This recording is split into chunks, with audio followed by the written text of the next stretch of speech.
Colby, obviously, I'm sure you're disappointed to not be sitting up there with a title belt, but after a little while now, how do you rate your own performance and what was your feelings on the fight?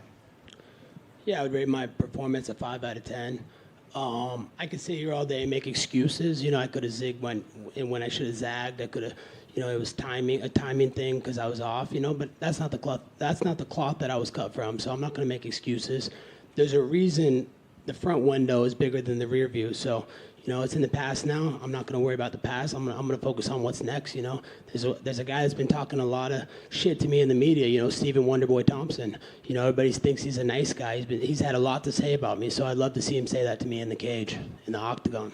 What exactly has he been saying about you? Oh, he was just saying some stuff before the fight. Oh, he's going to get his jaw broke. Oh, this and that. He's always talking shit, throwing shade. So I'd love to see him say it to my face. He's always got things to say to you guys in the media.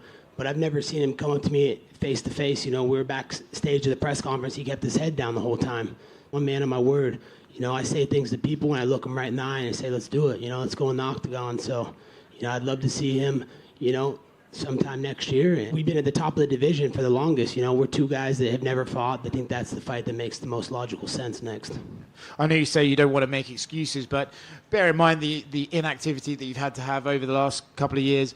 Would you like to get back in there as soon as possible and try and compete more regularly to maybe help with those timing issues you mentioned?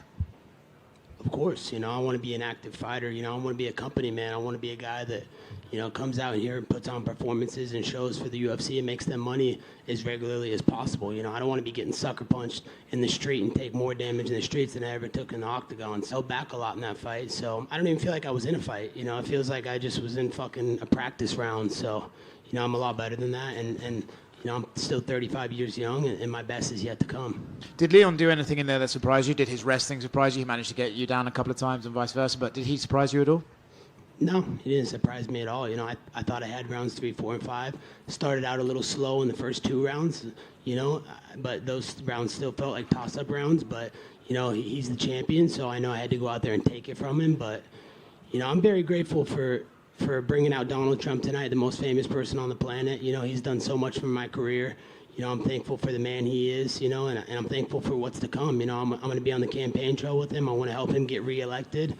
I want to make sure that there's no more rigged elections here in America. And, we need to stop these wars. That's the biggest thing. Look at all the wars going on. He kept peace in the Middle East. There was no war that he led us into. So he kept our borders safe. He kept inflation down. You guys can all hate him, but look at what he did for all your guys' bank accounts. Leon mentioned in the cage how your comments at the press conference really sort of emotionally hurt him, and he struggled with that, and the death of his father still weighs on him heavy. Do you maybe regret those comments and think, actually, okay, that was one time I maybe did go a little bit too far?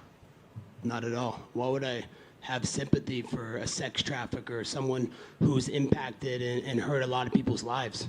The truth always stings the worst in the world. So, no, I don't feel bad about that at all. Let's talk about all the victims that he left behind that are surviving of the trauma and the turmoil that he put these people's lives through. So I don't feel bad at all. Why would I feel bad for a criminal? Colby, right here. You also had a lot of things to say about Sean Strickland. Sean Strickland obviously said a lot of things about you at the press conference the following day. He was in attendance. I'm curious if, say, he doesn't come out on top against Dricus, is that a fight you would be entertained at all, just considering the history of words between you two? Of course. He's been running his mouth, and, nothing he say makes sense. Oh, Colby goes to the cops. Bro, you called the cops just a couple weeks ago, dude, when there was someone at your front door, and then you pistol whipped him in the middle of the street. So I think he needs to worry about what he's got to get through with the justice system first before he even talks about fighting. That guy's a train wreck, dude. That guy's for sure going to do something stupid in the next couple years, and we're all going to be talking in the media about this and that, about how bad decisions he makes. So, of course, I'd love to shut his mouth. There's a reason he couldn't cut it at 170. This is the toughest division in the UFC. Everybody knows that. Most people on planet Earth walk around this weight. So, if Sean wants to go, let's do it. That's an easy fight for me. Well, going off of what you said a little bit ago, did you hear that he had to be escorted out of the arena because he jumped at Dricus' crowd? I did not hear that, but I'm not surprised. That guy does not make very good decisions, and he's a liability to the company. It's sad what he's done. I feel bad that the UFC has to deal with him as the champion. You just don't know what he's going to say next or what he's going to do, and whose lives he's going to put at harm and risk. So that's embarrassing, dude. Like, you're at a professional event, dude. You're going to fight the guy in a couple months. What are you doing, man? Like, Drickus is class act, and, I got a lot of respect for him. I hope he knocks Sean unconscious. Colby, right here in front of you. Looking at your expression when the decision was read, you seemed a bit surprised. At that moment in time, did you think that you had done enough? I did. I thought the third, fourth, and fifth round were mine. The fifth was mine easily. The fourth I thought was mine as well, too. And, I thought I did enough in the third. He didn't put any damage on me. He got a couple low kicks, but then I started checking him at the end. So, I thought I had the win. I thought I did enough. But, the judges have never favored me. They hate me because I support Trump. And, everybody hates Trump in this building. So, it is what it is. Life goes on. Did you talk to him at all after the fight? No, I haven't had a chance to talk to him yet. I'll probably be able to talk to him after that and, just thank him coming out and making this a spectacle and all the support he gives to me and shows me, it uplifts me. It makes me want to be greater. So, I thank Donald Trump so much for, believing in a small kid from, Springfield, Oregon, a nobody. I came from a blue-collar family and, I had nothing and, now I have a lot of things and, now I have the most famous person in the world on speed dial that I can call at any time and get advice from. So, I just feel upset that I didn't stick to the game plan that he had told me. But it is what it is. Like I said, life goes on. I think I can come back from this stronger and face this adversity head on. And I'll see Leon again down the road.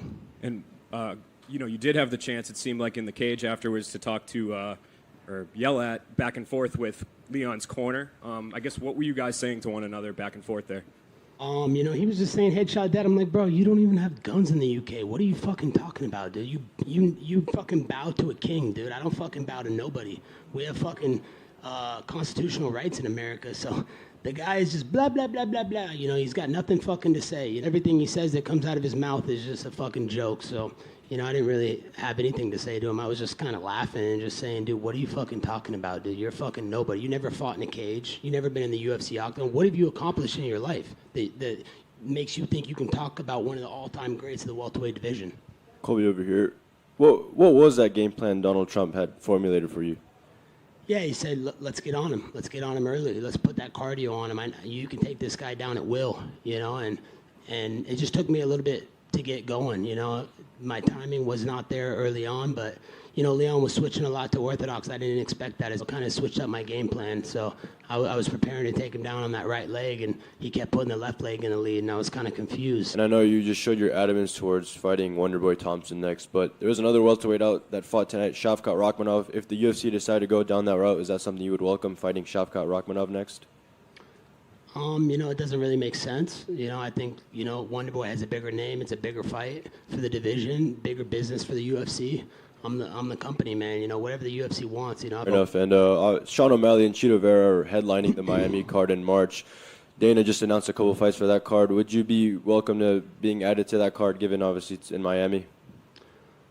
Of course I'd love to fight in Miami. 305 is my home, man. 305's giving me everything. I'm the king of Miami. In the build-up to this fight, you said there wasn't anything that Leon Edwards had done during his reign that had impressed you. Has that changed now that you've shared the octagon with him? No, nothing impressed me. Honestly, I don't feel like I got in a fight.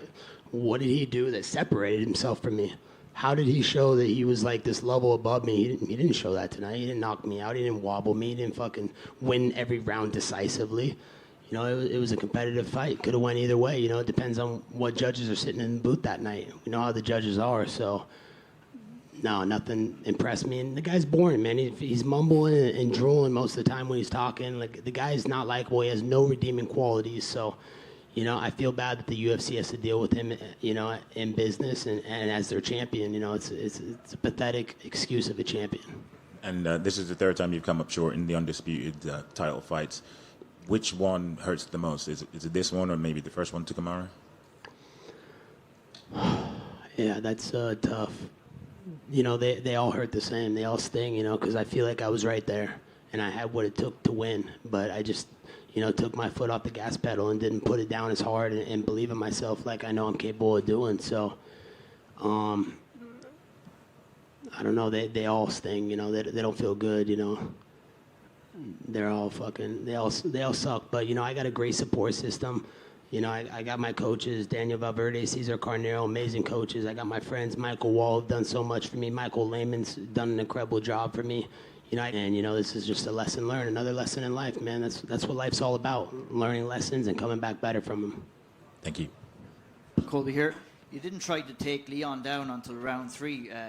Was that the original plan, or did you think you left it a little bit too late to implement that game plan?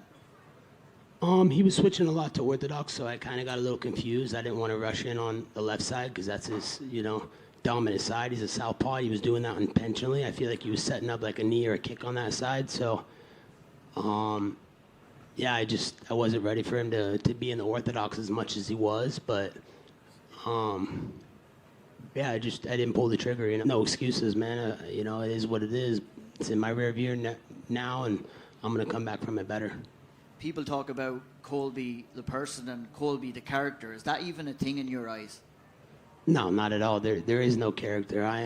I'm a guy that just turns it up to 11. I don't care what people think of me, man. You can hate me, you can love me, you can be indifferent. It makes no difference. You know, I'm here to do the biggest and best business for this company. I love this company. You know, I just signed a new contract with him, so I'm not going anywhere anytime soon. I'm going to be around for many years to come. So, you know, the best is yet to come for me. I truly believe that, and I'm going to create a lot more special moments in this company, and I'm going to keep making history. That's what I've done since the beginning, and, you know, my legacy is not set yet.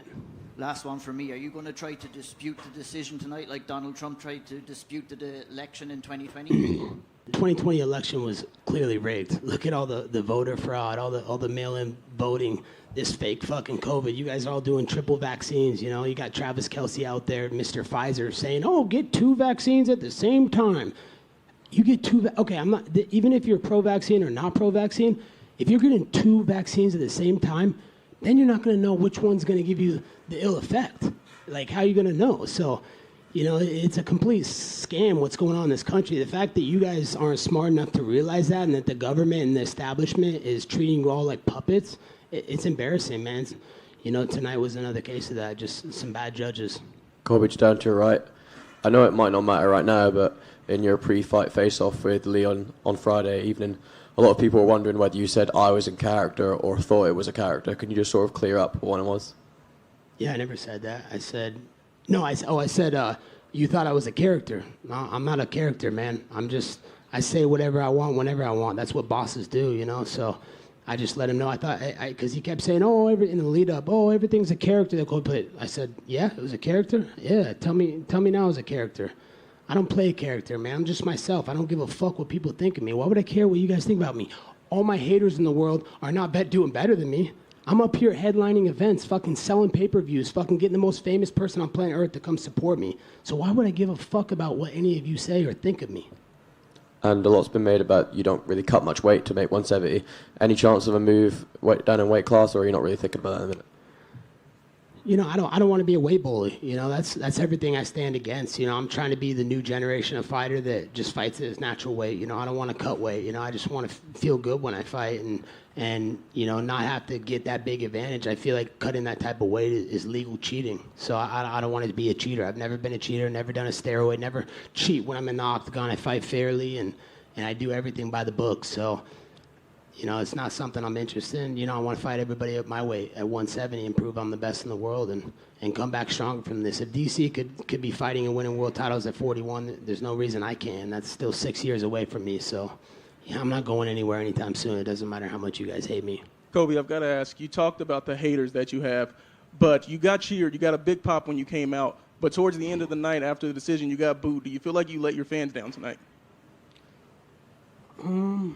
No, I don't feel like I did.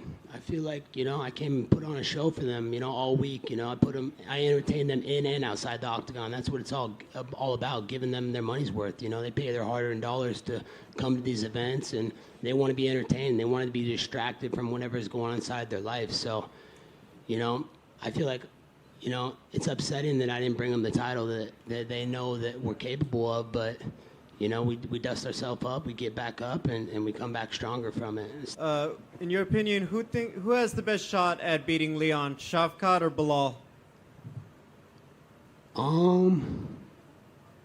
Probably shit rat, you know, just because we saw the first fight with Bailey, the racist, you know, and who wants to put a racist in a main event pay-per-view title fight? I mean, they already made that fight before and nobody watched it. And that was during COVID when nobody had anything else to do. So how are you going to sell that as a pay-per-view? That's not a pay-per-view worthy main event. Put shit rat up there. Let's see if he's as good as all the hype says. And, you know, let's see how that goes. You know, I think that's a fight for the fans. And I think that's the direction the UFC should go.